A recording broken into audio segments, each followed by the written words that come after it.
मित्रों, जैसा कि आप देख रहे हैं कि जैसे 22 जनवरी को लेकर के, क्योंकि 22 को प्रभु की प्राण प्रतिष्ठा है अयोध्या में, उसको लेकर के अयोध्या में हर्षोल्लास की लहर है।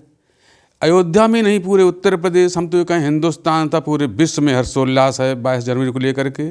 सबको प्रतीक्षा है 22 जनवरी की। इसी प्रकार का वातावरण उस समय त्रेता युग में हुआ करता था।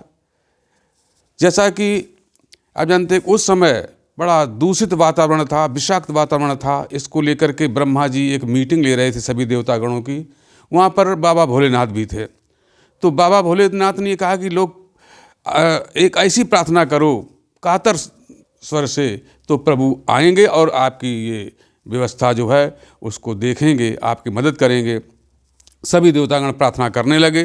प्रार्थना जब की गई सामूहिक रूप से, चूँकि सामूहिक प्रार्थना में बड़ा बल होता है, प्रार्थना की तो आकाशवाणी हुई। आकाशवाणी हुई तो ब्रह्मा जी ने उस आकाशवाणी को समझा और सुना, और सुना समझा तो उसके बाद उन्होंने कहा, देवतागणों को कहा कि देखिए, अब आप लोग प्रसन्न हो जाइए, आप लोगों की प्रार्थना ईश्वर ने स्वीकार कर ली, और सुनिए मैं बता रहा हूँ। तो ब्रह्मा जी ने क्या कहा कि ब्रह्मा ने कहा बधाई हो, भगवान अवध में आते हैं।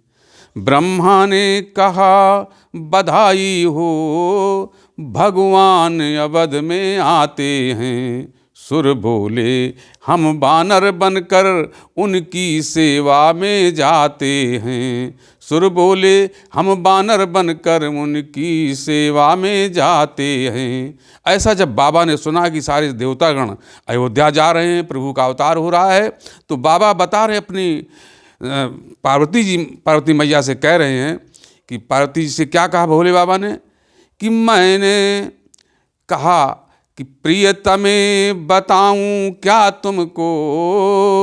बाबा भोलेनाथ मैया पार्वती से कह रहे हैं क्या कि प्रियतमे बताऊं क्या तुमको, अपनी उस प्रेम अवस्था को। और मैंने भी कहा नांदिए से तू भी चले आज अयोध्या को। वो समय ध्यान में आते ही, वो समय कौन सा, जब प्रभु का अवतार हो रहा है, वो समय ध्यान में आते ही आनंद उमड़ता आता है। और रहने दो कथा प्रसंग यहीं, अब आगे कहा न जाता है, अब आगे कहा न जाता है। इतना वातावरण सुंदर है, इतना बढ़िया लग रहा, आनंदानुभूत हो रही है। बाबा ने कहा मैया पार्वती से, इसके आगे मैं कुछ कह नहीं पा रहा हूँ, इतना मुझे सुख और आनंद प्राप्त हो रहा है। जय जय सीताराम, जय जय सीताराम, जय जय सीताराम।